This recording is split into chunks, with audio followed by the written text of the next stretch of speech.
All right, so today we'll be covering the Islamic concept of fitrah, faith and innate belief. Just seeing whether this concept in Islam is something that's supported in science. Typically, other things are thought of as like more scientific. Like there are scientific claims in the Quran. Um, and those are the ones that people tend to gravitate towards in terms of proving or trying to disprove. I was thinking of doing something a little bit different, a concept that I really haven't, honestly, I never knew had any support. It was just something that I learned when I was younger. And so fitrah is an Islamic concept, and it kind of means how you're born, an inborn predisposition, like how you're created, your constitution. And basically, in Islam, we believe that babies and children intrinsically display moral action and believe in a monotheistic God. Whether it doesn't really matter. Allah just means God. It's one God. We just call God Allah. And it's an interesting convention because it's kind of different than what Christianity says, where humanity started from an original sin in terms of coming down to earth, while Islam has an intrinsic good. This isn't really anything that's specific on a take on either religion. It's just kind of an interesting parallel that was demonstrated in one of the papers I was seeing, and I never thought of it, so that's just a cool thing. And so in Islam, if you're a child who died, you're considered Muslim and you go to paradise, whether you're in a polytheistic family, an a-religious family, an atheist community, doesn't really matter. You're considered pure, sinless, and have a belief in God. But we also believe that fitrah, or the natural predisposition, can be changed and that you can be taught to believe otherwise. All right, so let's talk a bit more about the scientific side of things. So let's talk about innate belief. And so what I looked through the main field looking into this stuff is called the cognitive science of religion. And so this cognitive science research actually suggests that children from all backgrounds, including atheist and polytheistic families, have an innate and monotheistic belief in a higher power. Now, this isn't specifically saying that they're Muslim. It isn't specifically saying that their belief in God is entirely congruent with an Islamic belief in God, but it's surprisingly consistent across cultures. And it seems though, as when people age, those consistencies seem to go away a bit. It seems that their environment plays a role. This kind of challenges one belief, even in other religious people, that religion is a practice of indoctrination. There seems to be evidence that humans have an innate belief, an innate structure in their minds to actually believe in God, which is quite different. Of course, indoctrination still can happen, but there seems to be more to it than just purely people forcing other people to believe in what they believe. So yeah, we can see if the beliefs like this exist. I thought it was kind of surprising. For others who are more practiced in the psychology realm probably found it unsurprising. And basically, some research just asked kids what gods would know if there was a closed box and it was sealed, and what would a god know compared to their parents? And even without really having an understanding of what God really is, never really being taught, they seem to understand that God is omnipotent, and they would know more than their parents, which is interesting because their parents are kind of the highest authority figure that they know of. So let's talk about these beliefs. So there's two main different types of beliefs.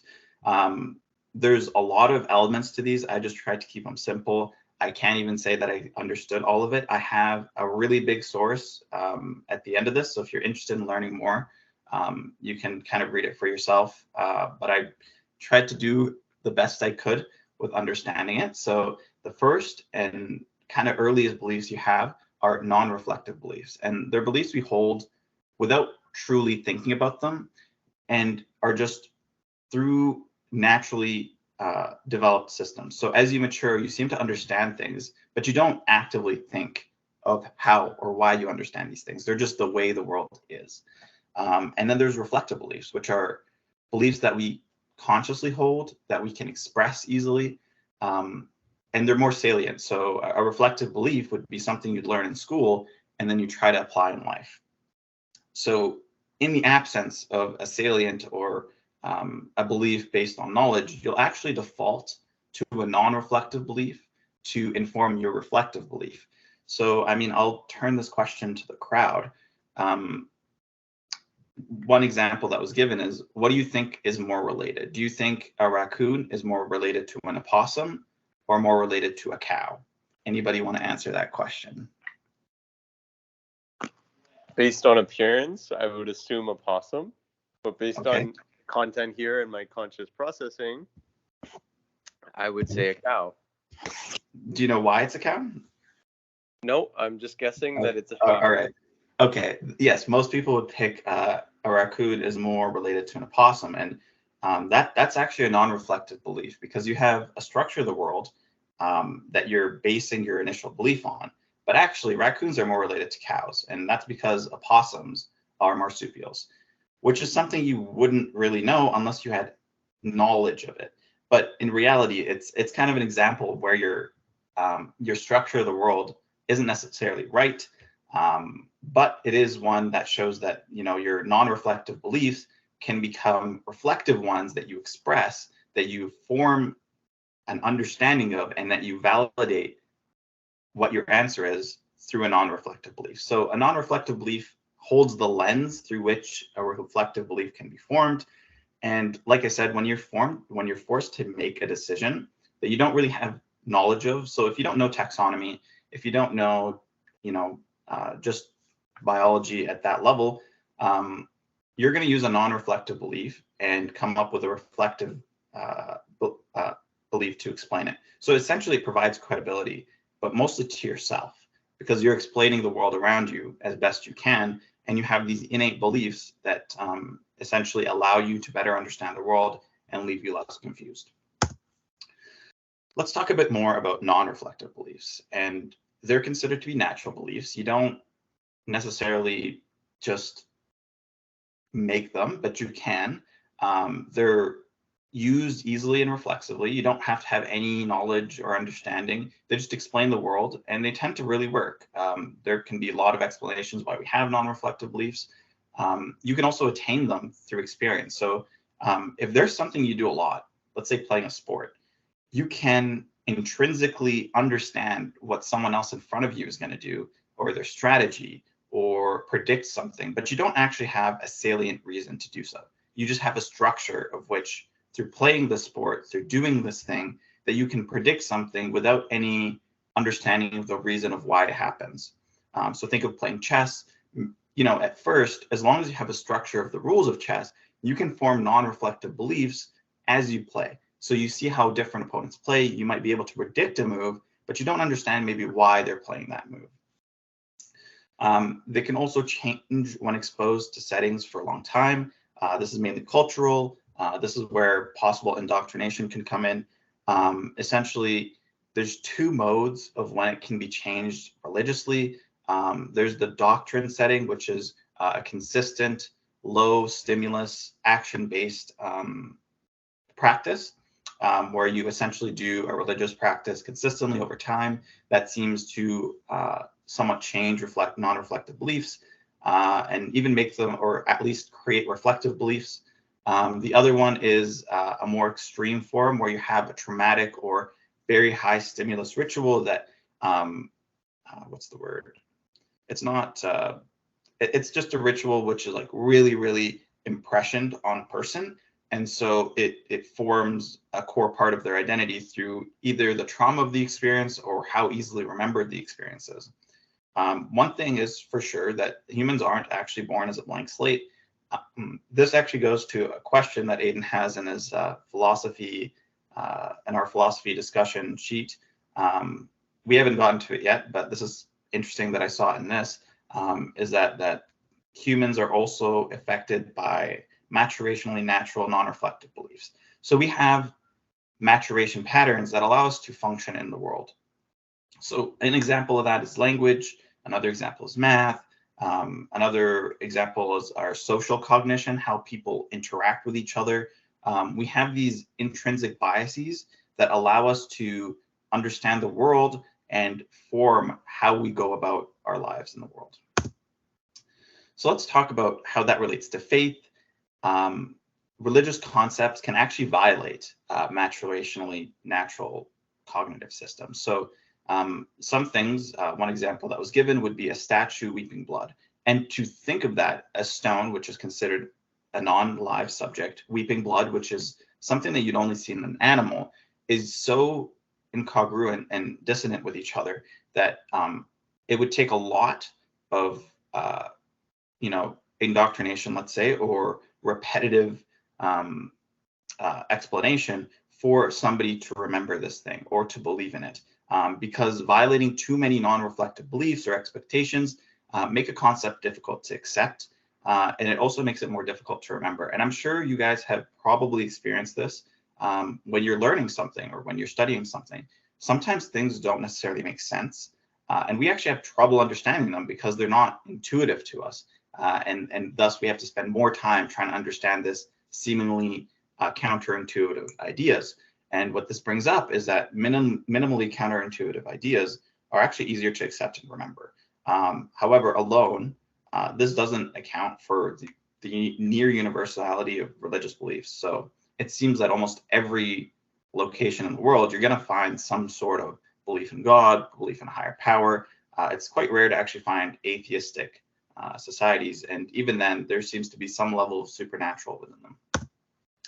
So continuing on, let's talk about some of the more studies that I'm basically summarizing here. So humans possess maturationally natural morality from non-reflective beliefs more so than reflective moral reasoning. And this is really interesting because it essentially means that even our morality that we come up with is through the lens of our non-reflective beliefs. So there seems to be a general consensus between people through non-reflective beliefs that they essentially have morality, more so than any reflective reasoning. So, you can think that we can think all we want, but the majority of our beliefs are going to be non-reflective.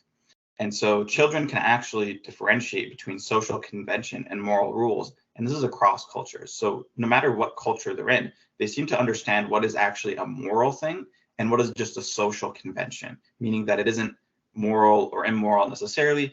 It just doesn't actually have any effect. So it's not right to do it. It's not wrong to not do it. It's just something that's done, which is interesting because children probably, you'd expect them to say, oh, this is the right thing to do because everyone does it. They seem to understand somehow that, the way you shake someone's hand actually has no relevance in being right or wrong, which is something that changes with adults, because adults will probably say something like, oh, that's weird, that's wrong. Why would they do this thing differently? That is not correct. It's whatever. Instead of children who say it actually doesn't matter. The second concept, and one a bit more related to faith, is children really believe in divine design and creation. So when given the choice of an explanation for natural art objects or anything like that, they believed it to be created by God. And this was even when they're taught evolutionary explanations at a young age, whether they're atheistic, in atheistic families, they actually tended just to say creationist theology, which is essentially really interesting because even when they're taught otherwise, they still fall back on this belief in God and creation.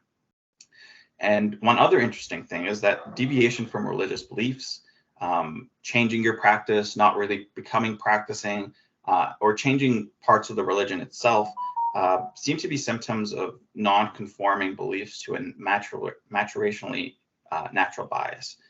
So if a religion is so far off from what you're naturally predisposed to believing, you're much more likely to leave it, especially if you don't actually practice it consistently. If you don't practice that religion consistently and it's not conforming to your natural bias, people seem to leave those things much earlier, or they'll still practice, but they won't actually be believing in what they're practicing. Like they'll still resort to their maturationally natural bias, even though they're practicing a different religion, which is also quite interesting.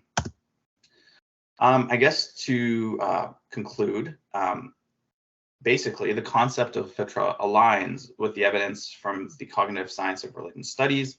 I'll have it below, and also one of the authors that's really kind of a leader in the field, it seems. The concept of innate morality and purity as children is also supported. They have a lot more consistent beliefs in God than adults, and this is consistent beliefs across cultures. So that indicates that the environment has some sort of effect, and that is obviously something that was explained in the concept of Islamic Fitrah, which explains that over time that children's beliefs can change and they can actually overcome their natural predispositions. And cognitive, like I said, as long as it isn't a super large deviation from your non-reflective beliefs, you'll be able to slowly incorporate it. And then over time, it can become a way that you view the world differently. With that, this is the source I think would be most beneficial if anybody wanted to check it out. It is huge. It has a ton of studies. It's not the only one I used. Justin Barrett, his name is Justin L. Barrett, I think. He has a ton of papers, a ton of books. I've read a few of them. I'll admit I couldn't read all of them. But he really goes into this topic. This seems to be a really interesting field. I didn't even know it existed. So yes, this paper, if you want to take a look at it, it's really cool. But you can take a look at all of Barrett's works. One thing that I'll mention is that some studies don't necessarily create a distinction between a singular God and multiple gods. There is some variation in the way those studies were done. All I'm saying is that the current evidence in the cognitive science of religion aligns with an Islamic principle that people wouldn't really believe had too much scientific backing or, intuitive nature, I guess. Even now, we really believe that religion is something you have to imprint onto children, that you have to teach them and ensure that they learn in order for them to practice it, when in reality, they probably have that innate belief in them already, and we're just kind of motivating them to maybe see that in a way we believe is most appropriate. All right, with that, I'll leave it up to anyone who has any questions. Anybody have any questions? Thank you for that, Ahmed. As always, you do a good job of presenting, so thank you for putting that together.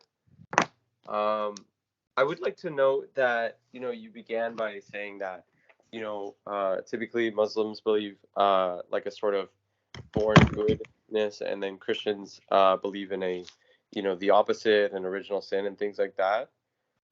Obviously, I'm not a theologian, but I would like to just address that there are definitely nuances, right, and variations. Oh yeah. I know. Yeah. Some Christians believe that the world is an evil place, it's a good place, and people, they carry original sin, but that's the whole reason why Jesus died, is to wash that away, and as long as we accept him, that's okay. Like that's all that really needs to be done, as far as I know. So I would just like to address the nuances in belief for sure, and just so we don't. Yeah, I agree. I didn't go into it, but I was just saying, like, it was an interesting parallel. I didn't. And then and I'm sure in Islam there's probably some different interpretations among Muslim people. I don't know, but a crucial question that has to be asked in these kids, they're saying, do they believe in God, or what would God know is in that box relative to your parents, or this or that, gauging omniscience and things like that. A crucial question to ask is, what is the age of these kids? Because obviously they're verbal, right? Yeah. And so, one interesting thing that developmental scientists, developmental psychologists do sometimes is they can create these very creative paradigms to measure innate beliefs before children are even verbal, right? Because one of the key criticisms in studying kids who can have language and understand language is that, well, now they've been encultured, like they can understand explicitly certain levels of culture, and so you have to, I think you still have to ask, well, if the child, whether it's in an atheistic family, a polytheistic family, they still have a lot of opportunity to be exposed to monotheistic beliefs. What do you think? Well, some of the studies did track them over different age groups, also by Barrett. I would say that it's kind of difficult, right? Like, how do you find someone who isn't affected at all by, what they hear from their parents or religion or culture? I think it's kind of, I think the evidence points to the fact that these are most likely innate, but maybe there is a bit of leeway there. Maybe there is a bit of, they do understand some level of culture around them. Maybe they're not in a totally homogenous environment that allows them to understand these things. But I mean, typically children will believe what their parents tell them. But the fact that even when they're told otherwise, that they still have this understanding of a creationist ideology, I think kind of shows that even when they're taught otherwise, their natural predisposition is to still believe in it. And the fact that it's very consistent across cultures, I would say kind of balances out the fact that they're exposed to different cultures, right? Like, if you were living in Japan in an atheistic society, your parents aren't really going to be talking about God, but even then, you're going to somehow apparently have a creationist belief. I feel like, it's kind of hard to control for the environment in this case, because obviously, how do you tell a baby to tell you what they think a God would know? Well, the baby can't really communicate with you. And even then, with children who are really, really young, it was noticed that their ability to express what God would know was much less consistent. Like, there was a graph where essentially, like, the difference in the power of the parent and the God actually increased. So they were just better able to express what God would know or would do as they got older. And then there's a point where it just kind of, they get more, I guess they get taught differently. And then they are, I guess, taught the culture and such, and then their beliefs start to change a bit. But yeah, I'm not really sure how you would. I would say there's two things that come to mind. Yes, it might be very hard to figure out a paradigm to test this in preverbal infants. Again, like I said, these guys have to get really creative sometimes, and they do it. They get really creative, but it would be really hard, and I can't think of a way. But I can address like two things. So first, Paul Ekman has done some cross-cultural research on like what are the basic emotions, or at least the emotional expressions that people hold, right? And yeah, like you said, the point of doing cross-cultural work is to show that this whatever thing exists beyond culture and is therefore a part of human nature, right? That's the whole point. And so Paul Ekman, for example, he didn't just go to like Japan and Greece and cultures which are globalist and so interconnected. He also went to like traditionalist cultures, maybe in Guinea, or I don't know, but these were cultures which really did not have much connection to the outside world, right? And he asked them, he said, what are the can you identify these facial expressions from photographs of people of other cultures, and consistent with people of other cultures, they could identify happy, sad, angry, disgust. There's seven basic emotions which can be identified across cultures, and and then once you get beyond those seven, things start to deviate, and then you realize that expressions can become culturally dependent. But yeah, I would say that a crucial next step in this kind of research would be obviously going to traditional societies like this and seeing what holds. And then I would also say I'm reminded of Richard Dawkins, right? I've seen him speak a little bit about the human tendency, even if it's a natural tendency to believe in God, right? This might be getting out of the scope of your presentation here, but I think it's worth noting. So I've heard Richard Dawkins say that, there's probably a human tendency to believe in God, right? And he suggests that this may be a byproduct of our tendency to attribute agency to things in our environment, right? So he says evolution would want us to attribute agency to things that are occurring. For example, a rustle in the bushes, right? You hear a sound in the bushes. Now, if you have two options, right? You can suggest non-agency and think oh, it's just the wind, or you can suggest, or something falling, whatever. Or you can Mhm. suggest agency and say maybe it's a tiger, right? And if you do the former, right, and you say it's the wind, and you're right, well, that's whatever. There's nothing really happens. But if you're wrong, right, you die. And so he suggests that, there might be this selective pressure for us to suggest agency more often than there's not, right? And you could extrapolate and say that this may also explain our tendency to believe in ghosts and spirits. That's his view, and I think it's Mhm. powerful. And yeah, uh, Yeah, I understand that. Like he can, like I'm not necessarily making a full claim here. One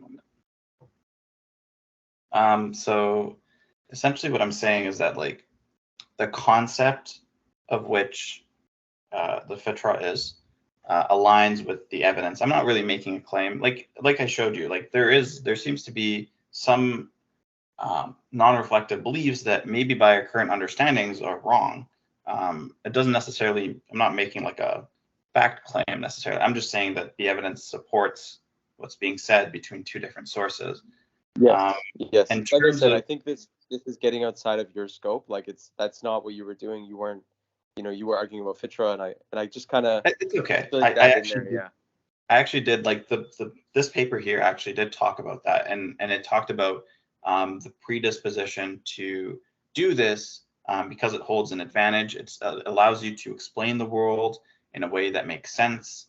Um, Whether that makes sense to everyone or not, I guess, is up to you. But yeah, I mean, I could understand that. But also, some religions have aspects to them, that kind of hinder the individual success of a person.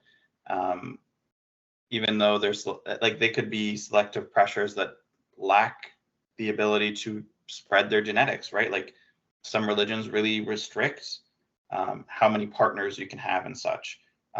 Whereas if you were to not do that, you can make an argument that, hey, well, you'd actually be more likely to be more genetically successful. But you provide an explanation. Maybe it's for safety. I mean, the thing is, like, it's really hard to explain that because, let's say you have too much of this predisposition to believe in something is happening when it's not. There seems to be a balance, right? Like, you hear rustle in the bushes. I mean, that doesn't necessarily mean it's a tiger. If every time you think it's a tiger, that's probably a disadvantage, right? Like, there seems to be more to it than just um, a simple like, oh, let's think of this thing as treat this problem or thing as something we have to handle in the way that is most safe for us. Because I think it's a balance, right? Like I mean, if you heard a rustle in the bushes, you probably wouldn't think it was the tiger. You probably wouldn't think it's a coyote. You might think it's a cat, but you wouldn't really look at it again, right? Like, I think it's dependent Yeah, on. I agree. Like, there's definitely a balance for sure, right? Because if you assume agency too much, we might call you schizophrenic or something, right? For Yeah. assuming that a lot of perceptual stimuli are caused by agents. Why don't you, sorry, but why don't you address Jason? He has his hand raised. Oh, absolutely. Go for it, Jason. Yeah, I'm sorry, this really isn't my topic. I'm just wondering what in Islam is considered a child? Uh, a child How do you is draw that line? someone for the cognitive ability to make decisions for themselves, and like, I guess, what's the word? Judaism has a set age, I know that, for women and men. Is it as clear in Islam or no?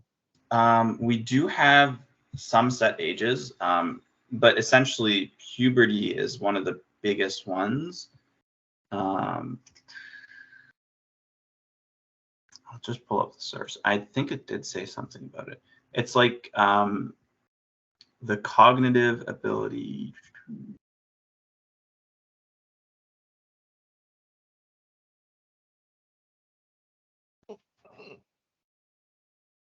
Okay, I'm just still looking for it here. It's kind of long. Well, Ahmed looks. Evan, did you also have a question? I think I saw your hand raised.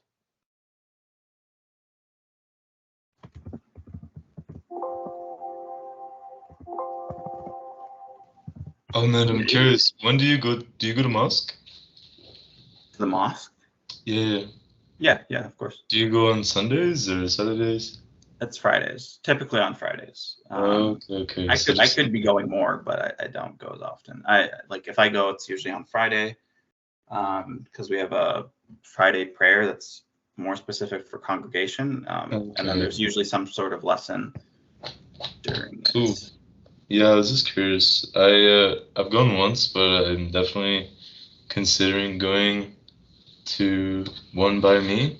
But yeah, just to check it out and stuff. Yeah, sure.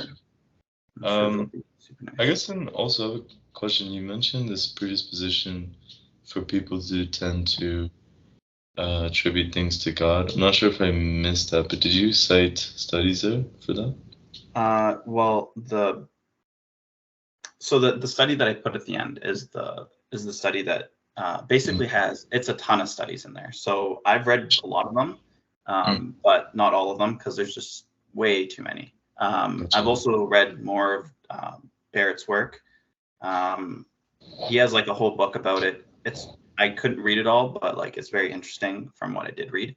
I'm not sure. Like, were you asking if Sorry, what was your question about Was your question predisposition to God, or was it? Right. Yeah. So I was curious if you cited like that claim, I guess. That claim. Yes. Okay. Yeah.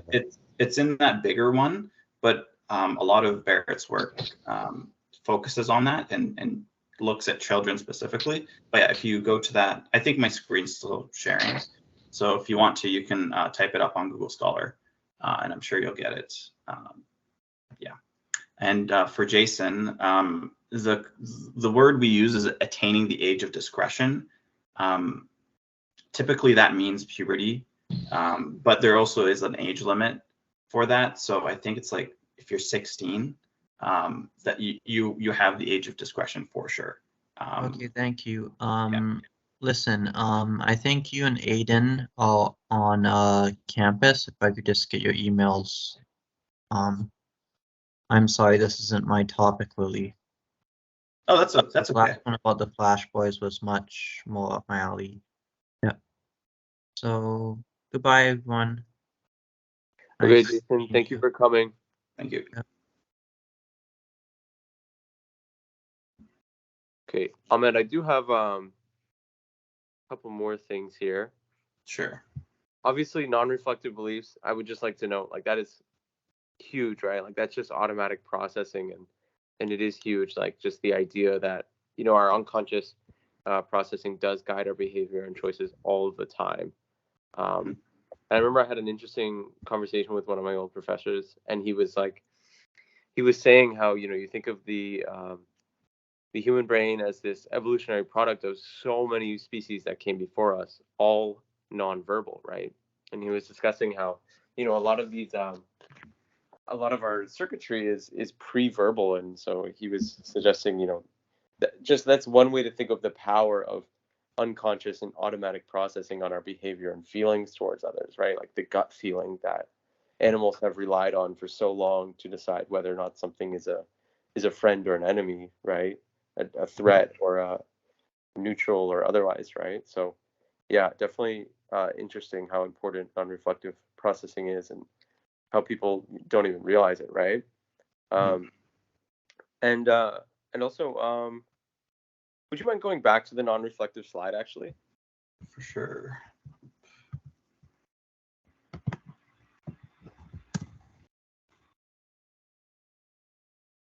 Okay. Yeah, because I wrote here, you noted something on that we're not blank slates. Yeah. There's an interesting quote from Steven Pinker, who's a Canadian psychologist, I believe, like born in Montreal, but I think he now works at like Harvard or something. And he's got an interesting quote about how humans they can't be blank slates.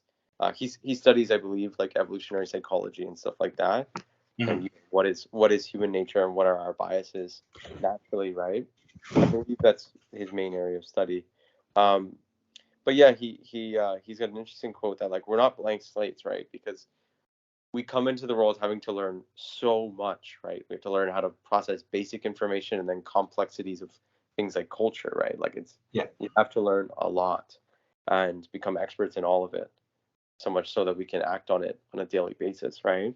Mhm. And he suggests, like, yeah, we can't be blank slates because blank slates don't have any structures to organize information, right? So he suggests and this is not like, this is well accepted, but it's like, yeah, like a blank slate, it just piles information, but we obviously have systems with their biases that allow us to make sense of information in robust ways. And one example I was thinking of, like, one of these biases, right? Like, it's really hard to study infants, right, and get at the biases, right? Because you get all these confounds of, like, perceptual processing, right? Like, you can't really do much with infants before the age of 3 months because their vision is so poor. But I was thinking of Andrew Meltzoff, who has done work with infants who are like a day old, right? Yeah. And what he found was this bias, this tendency for infants to essentially, like, a need to belong, right? Like, we naturally have this disposition, or at least most people have this strong disposition to belong, to fit in to their in group, right? Yeah. And he concludes that on the basis of, for example, he's done it with different age groups and different paradigms, but I think the most telling one is that, so he would take these infants and he would shut all the lights off, get rid of all of the distractions, and just have his face, highlighted with a light, and then all the background was gone, and the room was, make sure no stimuli distract the child, right? So you have this baby, and you kind of get in its face because you have to get close, right? Like, they only have, like, vision for what's good for about a foot, right? That's how bad, like, neonates' vision are, right? They can really only see about a foot or two, which, by the way, is about the distance you have if the baby is sitting in your arms. And that's, I remember one of my professors was saying that one time, that's probably why, so they can actually see your face and process that. But anyways, yeah, so yeah, he would, stick his tongue out, blink his eyes, roll his head, and what he found was the babies won't copy it to a one-to-one, but they will definitely increase their frequency at which they do those behaviors with you. So yeah, just to elaborate on your point of us not being blank slates, definitely not one example of such a bias towards behavior, and how do we give certain information importance, and what do we do with that information, is our tendency to copy others and mimicry, right? Okay. Mhm. And then my last thing I wrote here is you noted that children can distinguish between social norms and morals, right, across cultures. Yeah. But there's two ways to interpret that point, so I'm not sure exactly what that meant. Do you mean that, and did the authors test which of these cases, that the children would distinguish between morals and norms across Mhm. cultures, but not necessarily agree on the morals? Or would they have a consistency towards, morals being based in altruism and norms being otherwise? Yeah, they had consistency in what they believed to be right and wrong. But I honestly, like, it's been a while since I've read some of these papers, but there is a summary in that one paper that I shared. But essentially what it is that they seem to have a morality that is separate from their culture. And they're also able to understand what is just their culture versus what is morality. Does that kind of answer the question? Yeah, I mean, from an evolutionary standpoint, of course, right? Like, there's certain cultures which we'd have a tendency towards, right? Like, altruistic moral systems make a lot of sense, and again, we talked about it yesterday in the context of monogamy. For what reason, I don't know why, but we have this tendency towards altruism naturally because altruism helps us as a group function best, right? Whether you look at the prisoner's dilemma paradigms, right, where you have games that can encourage cooperation or competition, and you find people do best cooperatively.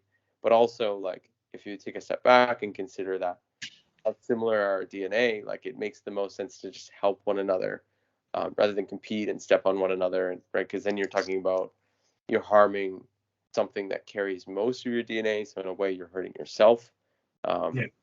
And then whatever you gain from hurting them may be so minimal it's not even worth it. So yeah, there's a lot of argument that we do have these naturally altruistic tendencies, and you see that in preverbal infants. Like they will help like at like 2 years old, and like once they can move, right? They'll have they'll even like comfort their mother if she pretends to cry. Like it's really amazing. Wow. But yeah, that's all I have to say. Cool. Thank you for your presentation. No problem. I don't know if people were interested in that though. I don't know. I don't want think to. they were. I hope. Moise? I found it interesting. Honestly, I didn't know about all of the research that you're talking about. I'd honestly never heard of it. Like, obviously, I've been taught about it since a young age. This belief that I didn't know that there was like research behind that as well. Yeah, it's kind of crazy, but yeah, there's just I don't know.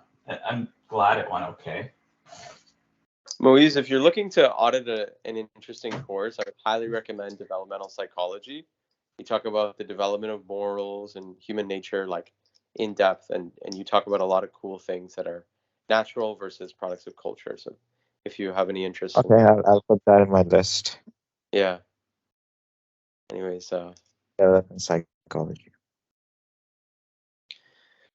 yeah, Ahmed, thank you very much, honestly. I might present next week on brain stimulation. Actually, no, I think we'll cancel next week, but the week after, I think I'll have something ready to present. Okay, sounds good. I'm not sure if I'll be working. I think I will be working, but right. Yeah. So I'll wish you the best on that, and I might check it out afterwards just to listen and learn. Yes. Boys, this guy's working 7 days a week. Oh wow. Yeah. Sometimes more than 7 days a week. Some days I'm planning to have some days where I work a day shift and then work an evening shift right after. Ahmed, please don't be too manly and think that you can't stop. Like if you feel you need to take care of yourself and slow down, please do that. Oh yeah, I just want to see if I can do it. You know, it's a self challenge. I need to know what my capacity is. It's a little challenge. That's whatever. Yeah. Yeah, I just want to know what my capacity is, because sometimes I feel like I don't know it, and I just want to feel like I've hit a wall, and then I know where it is that I can stop. Have you ever felt like you've pushed yourself to the limit in life, where you've really like capped out and you're like, okay, this is the most I can do at like a tendency level of hard work and stuff? Like, I think in sports, I think I've either gone really, really close, or I have reached it. It's like a weird thing, because like, you know, we used to do like 2 hours of fitness and training, and then we'd actually do like an actual training. And then there was this one day where we just weren't on the ball, I guess, and our coach was like, okay, fine, you'll just do more fitness, and we've already done just 2 hours of fitness, so I was dead, like I was legit like exhausted. Like, wait, I'm sorry, I just noticed that Evan didn't shut off the recording, so if we just like left, we'd have like a week-long recording.